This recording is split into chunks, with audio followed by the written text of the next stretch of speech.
बहुत समय पहले की बात है। एक नगर से दूर एक महात्मा का आश्रम था। वह सभी शास्त्रों और वेदों का ज्ञान रखते थे। उसके चर्चे बहुत दूर दूर तक फैले हुए थे। उसके पास दूर दूर से लोग अपना भाग्य दिखाने के लिए आते थे। वह महात्मा बहुत ही ज्ञानी थे। जिन लोगों का भी भाग्य देखकर उन्हें बताते थे, वह बात सच साबित होती थी। दूर से ही उनका भाग्य पढ़कर यह बता देते थे कि उनके भाग्य में क्या लिखा हुआ है। भूतकाल, भविष्य और वर्तमान तीनों कालों का ज्ञान रखते थे। उसी नगर में एक पति और उसकी पत्नी रहते थे। उसकी पत्नी धर्म और आस्था में बहुत विश्वास रखती थी। उनके कोई संतान नहीं थी। गांव के लोगों से सुना था कि गांव में एक महात्मा है जो किसी का भी भाग्य बता देते हैं कि उसके भाग्य में क्या लिखा है। उन्होंने सोचा कि क्यों ना हम भी एक बार उस महात्मा के दर्शन कर, और अगली सुबह वह पंडित और उसकी पत्नी उस महात्मा से मिलने के लिए निकल जाते हैं। वे दोनों उस महात्मा के आश्रम आकर रोने लग जाते हैं। महात्मा दोनों को चुप कराते हुए पूछते हैं, बेटा रो मत, तुम्हें क्या दुख है मुझे बताओ, मैं कोई ना कोई समाधान जरूर निकाल लूंगा। तब पंडित कहता है, गुरुदेव, हमारे कोई संतान नहीं है। यह दुख हम दोनों को हर दिन अंदर सिखाता रहता है। हमने आपका बहुत नाम सुना है, तभी हम आपके पास आए हैं। आप हमारा भाग्य देखकर बताओ कि हमारे जीवन में पुत्र सुख है या नहीं। फिर महात्मा कहते हैं, तुम चिंता मत करो।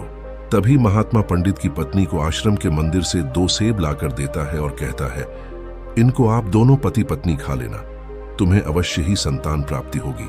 उसके बाद वह दोनों महात्मा को प्रणाम करके वहां से अपने घर चले आते हैं। कुछ महीनों के बाद वैसा ही होता है। 1 साल के बाद उनके घर पुत्र का जन्म होता है। पंडित और उसकी पत्नी बहुत खुश थे। पंडित अपनी पत्नी से कहता है कि क्यों ना हम महात्मा को अपने घर बुलाकर उनकी सेवा करें। फिर पंडित उस महात्मा को अपने घर बुलाते हैं और उनकी सेवा करता है, और पंडित अपने बेटे का नामकरण करवाता है और उसके बेटे का नाम अर्जुन रखते हैं। तभी पंडित कहता है, गुरुदेव, आप हमारे बच्चे का भविष्य देखकर बताओ कि हमारा पुत्र जीवन में क्या करेगा। तभी वह महात्मा कहता है, अभी इसको बड़ा होने दो। जब इसकी आयु 8 वर्ष की हो जाए तब इसको मेरे पास लेकर आना, मैं इसका भाग्य अवश्य बता दूंगा।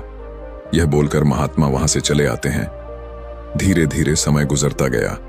पंडित का बेटा अब 8 वर्ष का हो गया था। एक दिन पंडित अपने बेटे को लेकर उस गुरु के आश्रम जाते हैं तो वह देखते हैं कि वहां लोगों की भीड़ लगी हुई थी। तब पंडित का लड़का पंडित से पूछता है, पिताजी, यह सब क्या हो रहा है?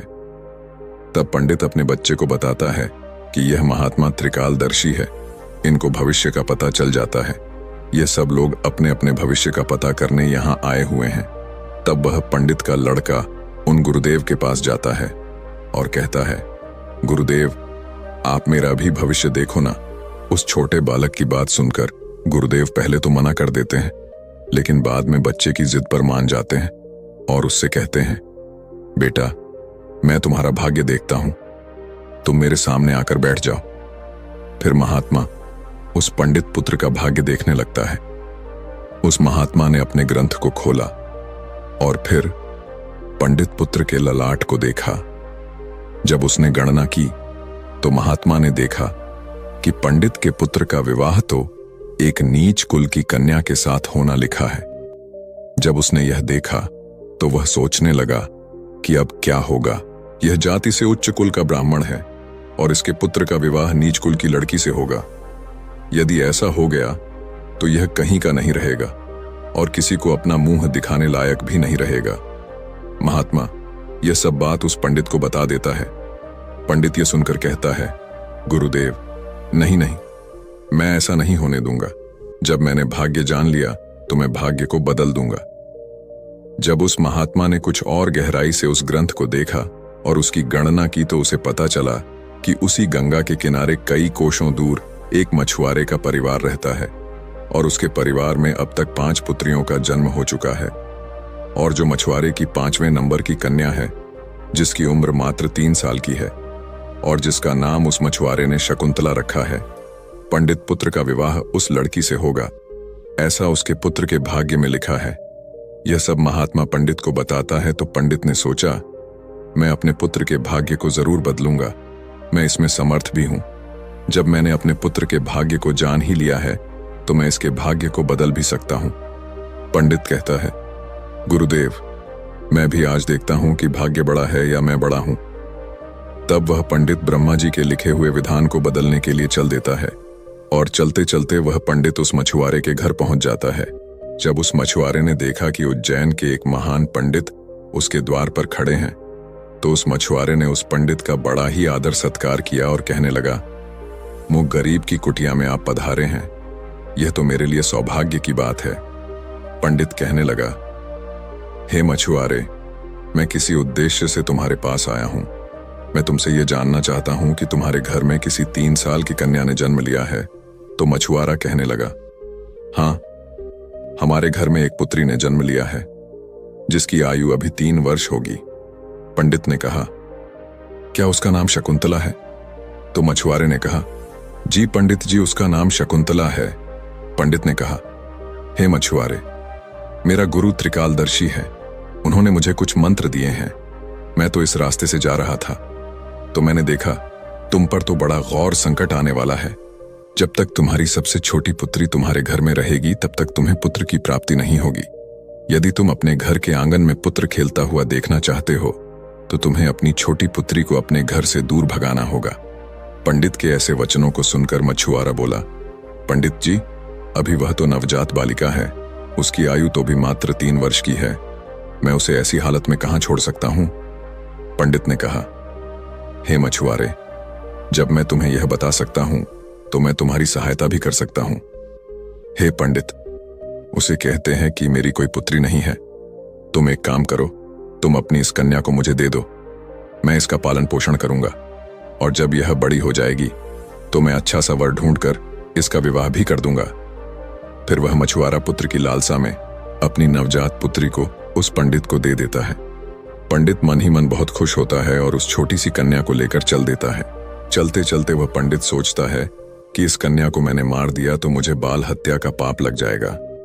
फिर उस कन्या से छुटकारा पाने के लिए वह पंडित एक लोहार के पास जाता है और उस लोहार से एक लकड़ी का एक छोटा सा बक्सा बनवा है और उस बक्से में वह उस नवजात कन्या को सुलाकर नदी के जल में प्रवाहित कर देता है और पंडित सोचने लगता है कि यह बक्सा कुछ दूर ही जाएगा और अपने आप ही डूब जाएगा और यह लड़की भी मर जाएगी। इस तरह इससे मेरा पीछा छूट जाएगा और मुझे बाल हत्या का पाप भी नहीं लगेगा। और वह पंडित अपने घर चले जाता है। परंतु इस दुनिया का क्या कोई ऐसा व्यक्ति है जो किसी के भाग्य को बदल सके? क्योंकि उस लड़की के भाग्य में जीवन लिखा हुआ था, जिस कारण से वह बक्सा उस नदी के जल में नहीं डूबता है और नदी उसे बहाते हुए एक गांव के पास किनारे पर ले जाती है। उधर उस गांव का पंडित सुबह सुबह स्नान करने के लिए आता है तो उस पंडित की नजर उस बक्से पर पड़ती है। जब वह पंडित उस बक्से को खोलता है तो वह देखता है कि बक्से के अंदर बहुत ही सुंदर कन्या लेटी हुई अपने पैर के अंगूठे को चूस रही है। वह पंडित संतानहीन था और गंगा जी से रोज संतान प्राप्ति की प्रार्थना करता था। उस बच्ची को देखकर वह पंडित सोचने लगा कि गंगा जी ने मेरे लिए इस पुत्री को मेरी संतान बनने के लिए ही भेजा है और मेरी प्रार्थना गंगा जी ने स्वीकार कर ली है। और इस तरह वह पंडित उस कन्या को लेकर अपने घर के लिए चल देता है। जब पंडित अपने घर पहुंचा और उस पुत्री को अपनी पत्नी को दिखाया तो उसकी पत्नी कहने लगी, आप यह किसकी पुत्री ले आए? यह बड़ी ही सुंदर है। तो पंडित जी कहने लगे, गंगा जी ने हमारी प्रार्थना स्वीकार कर ली और इस कन्या को हमारी संतान के रूप में हमारी झोली में डाल दी है। आज से हमारी यह इकलौती पुत्री है। इसका हम बड़े अच्छे से पालन पोषण करेंगे और इसे अच्छे संस्कार देंगे। इसे किसी चीज की कोई कमी नहीं होने देंगे। इस प्रकार वह पंडित और उसकी पत्नी उस कन्या का पालन पोषण करने लगे। समय गुजरा और समय के साथ साथ वह कन्या भी बड़ी हुई। जैसे जैसे वह लड़की बड़ी होती गई वैसे वैसे उसकी सुंदरता में 4 चांद लगते गए। वह इतनी सुंदर थी जैसे कोई इंद्र की अप्सरा हो। फिर जब लड़की थोड़ी और बड़ी हुई तो एक दिन पंडिताई ने अपने पति से कहा, सुनते हो, हमारी बिटिया अब बड़ी हो गई है और इसकी विवाह की भी उम्र हो गई है। आप कहीं जाकर वर ढूंढकर हमारी बिटिया की शादी कर दो। पत्नी की यह बात सुनकर वह पंडित अपनी इकलौती पुत्री के लिए वर देखने के लिए चल देता है। जब आसपास में उसके लायक कोई वर नहीं मिलता है तो पंडित जी अपनी पुत्री के लिए वर की तलाश करते करते उज्जैन नगरी में पहुंच जाते हैं। वहां जाकर लोगों से पूछते हैं कि यहाँ कोई ऐसा ब्राह्मण परिवार है जिसका कोई पुत्र विवाह के योग्य हो तो बताओ। उज्जैन के लोग उस पंडित के बारे में बताते हैं जिसने उस लड़की को नदी में बहा दिया था। उनका बहुत ही संस्कारी परिवार है और उन पंडित का एक इकलौता पुत्र है और उसकी उम्र भी विवाह के योग्य है। पंडित जी, आपकी बात उन पंडित के पास बन जाए तो आपकी पुत्री बहुत ही सुखी रहेगी। उन लोगों की बात सुनकर पंडित जी उस पंडित के घर अपनी बेटी की शादी करने के लिए चल देता है।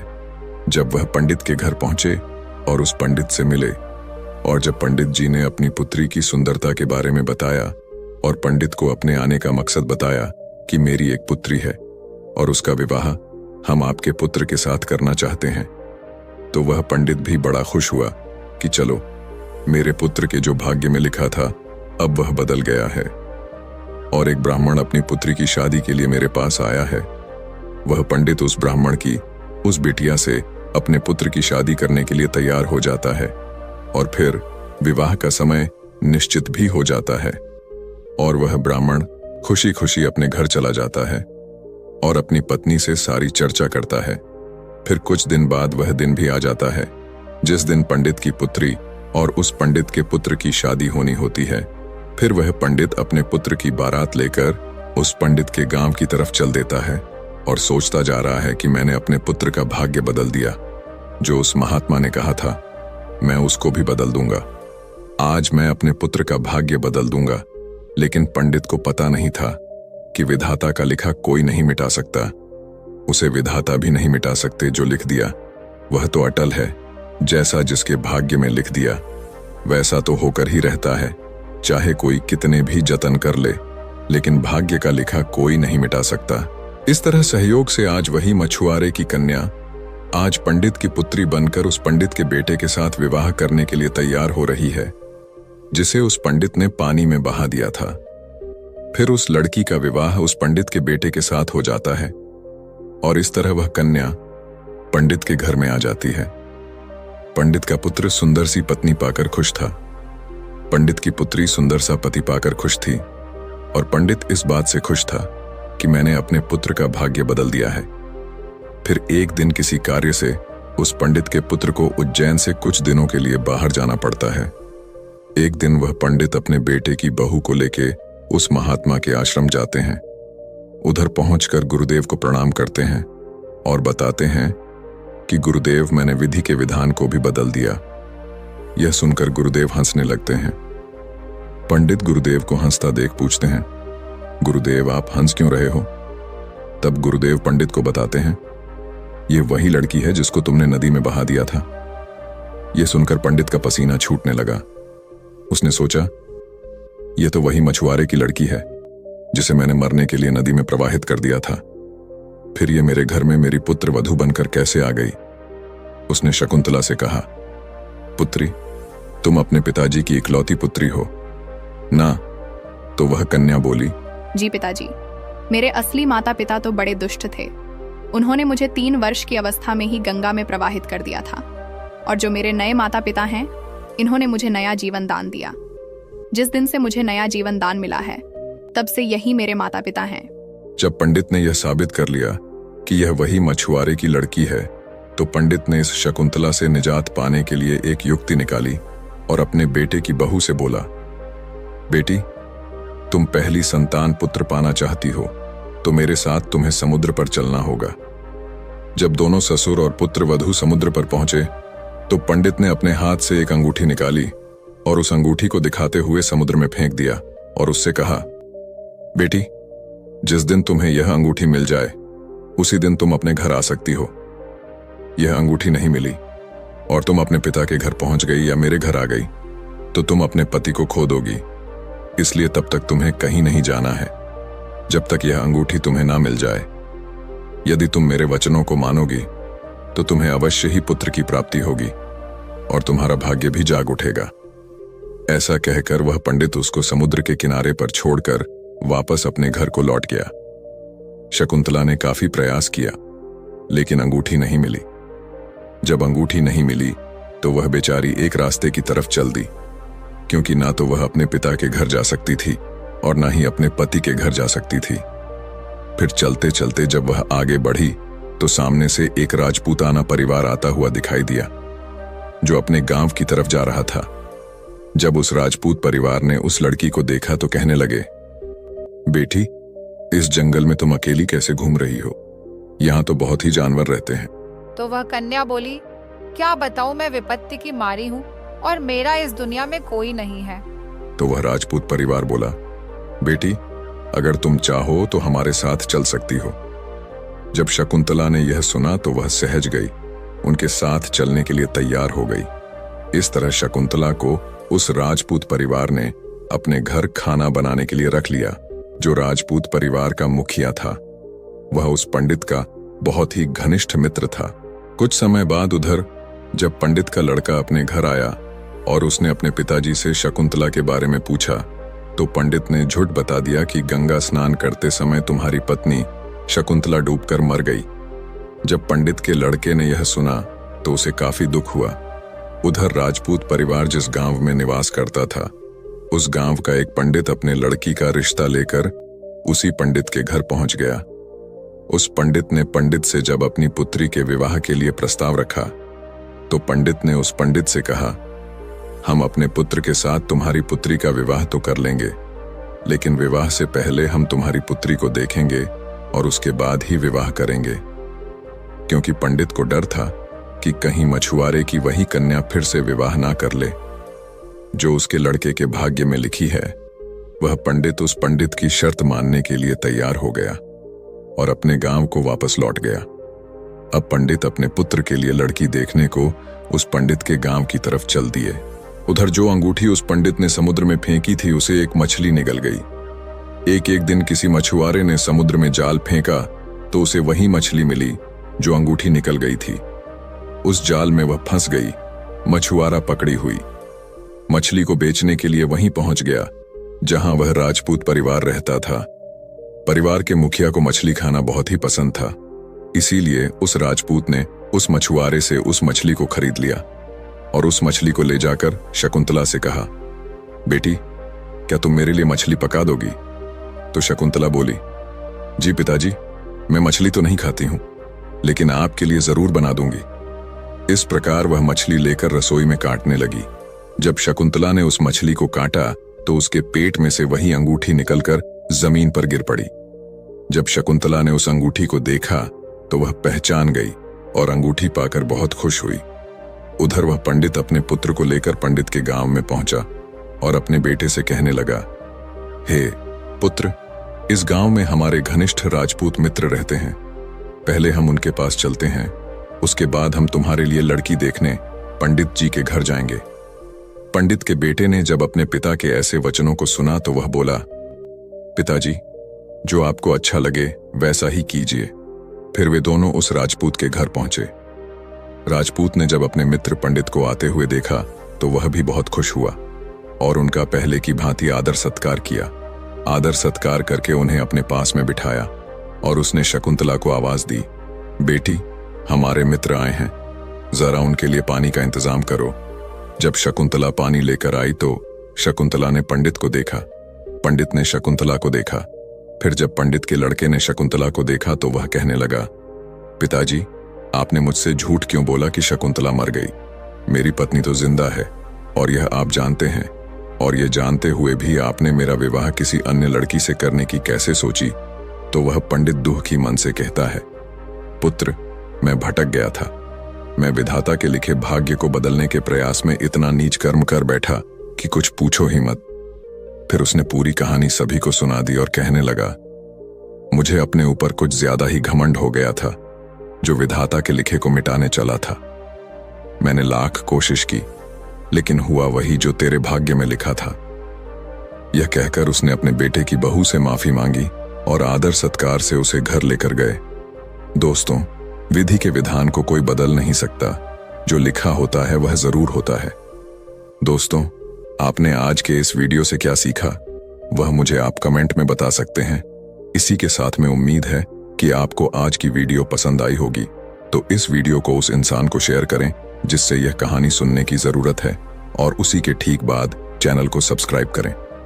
तो चलिए फिर मिलते हैं ऐसी एक और नई वीडियो में एक नए मैसेज के साथ। तब तक के लिए अपना ख्याल रखें। धन्यवाद और नमो बुद्धाय।